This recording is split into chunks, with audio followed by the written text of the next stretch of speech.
Évangile de Jésus-Christ selon saint Luc.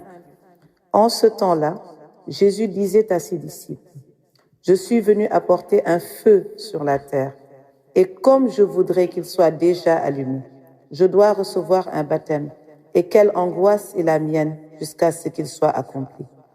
Pensez-vous que je sois venu mettre la paix sur la terre? Non, je vous le dis, mais bien plutôt la division. Car désormais, 5 personnes de la même famille seront divisées, 3 contre 2 et 2 contre 3.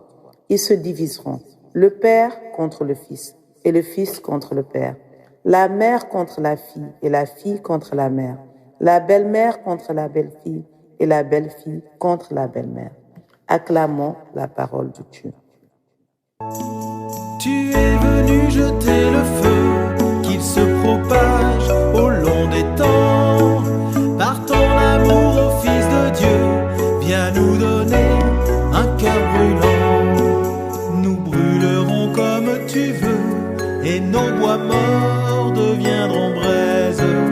Quand tout vivant ta flamme prenne, jaillissement du cœur de Dieu. Je suis venu apporter un feu sur la terre. Je ne suis pas venu mettre la paix sur la terre, mais plutôt la division.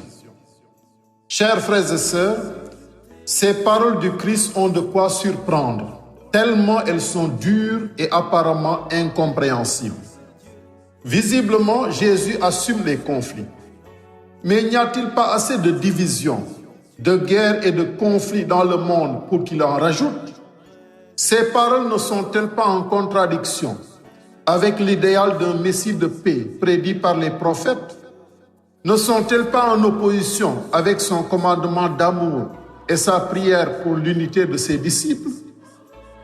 Eh bien, le feu dont parle Jésus et qu'il est venu apporter, c'est l'Esprit Saint, le feu de l'Esprit Saint, qui est le feu de l'amour de Dieu et qu'il voudrait voir allumé dans tous les cœurs.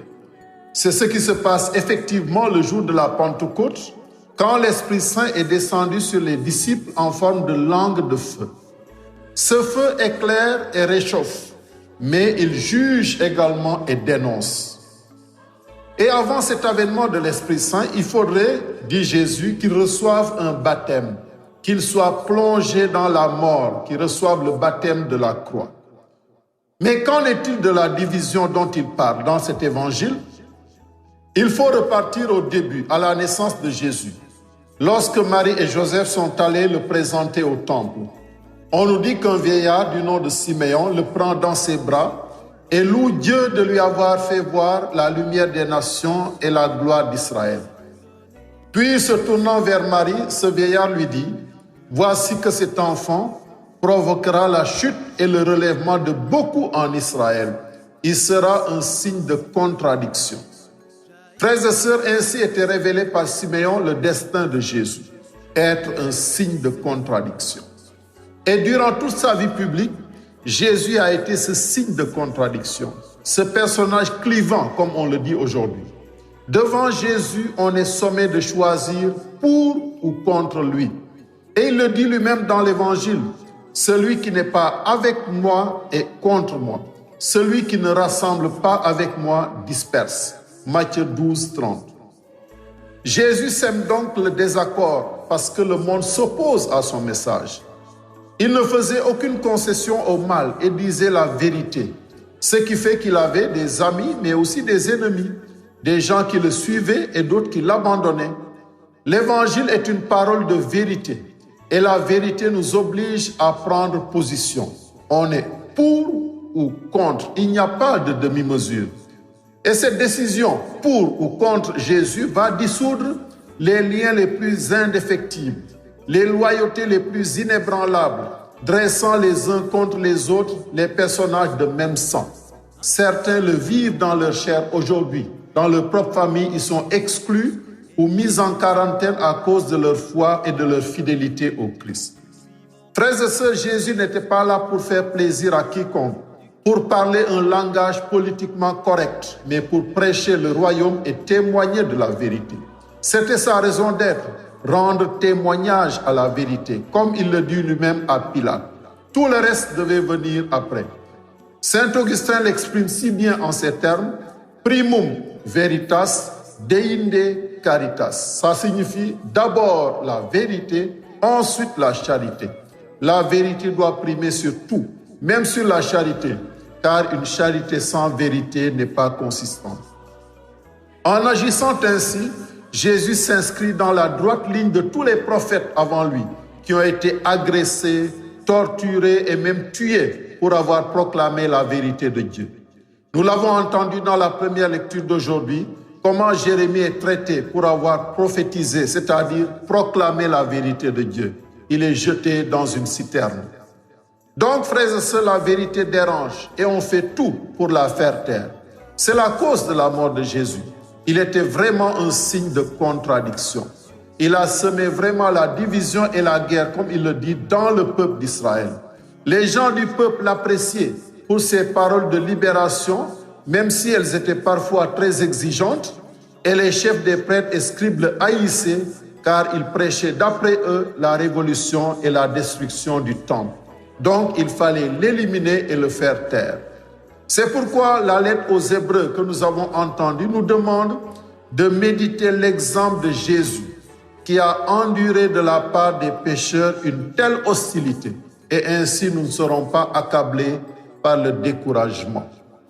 Quelle leçon pour nous aujourd'hui? Une seule leçon. Frères et sœurs, nous vivons dans un monde du politiquement correct. On n'ose plus dire la vérité pour ne pas déranger soi-disant.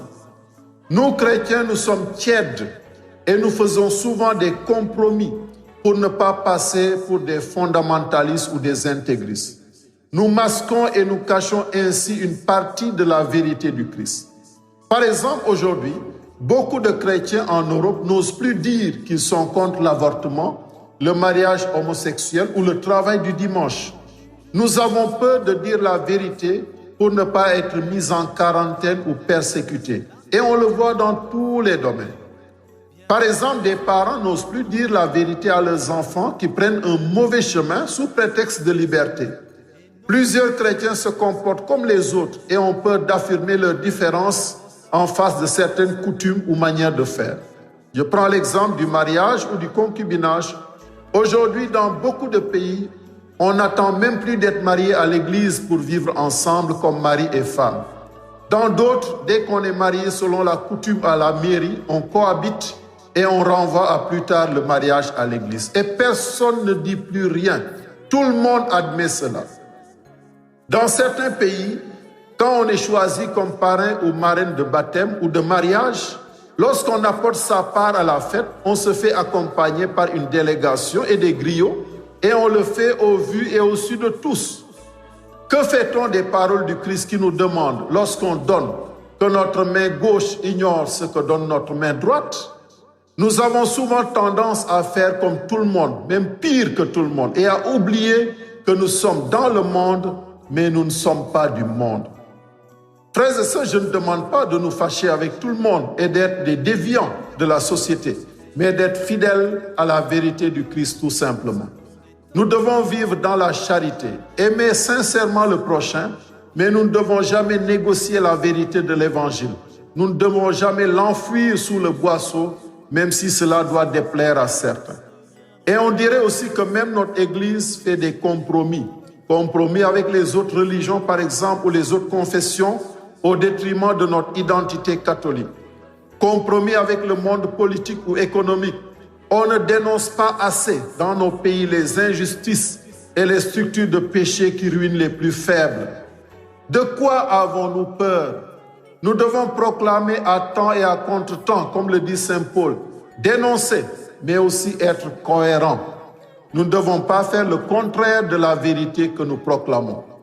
Hélas, notre incohérence a éclaté au grand jour avec le scandale des abus qui ont été couverts. Proclamer la vérité, c'est facile, mais en vivre, c'est plus compliqué. Jésus, lui, a été un homme cohérent. Il a parlé et vécu en conformité avec la vérité de Dieu. Mieux, il est lui-même cette vérité. Frères et sœurs, que l'Esprit nous conforme au Christ et fasse de nous des témoins fidèles de sa vérité. Au nom du Père et du Fils et du Saint-Esprit.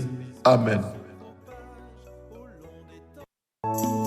Tu es venu jeter le feu, qu'il se propage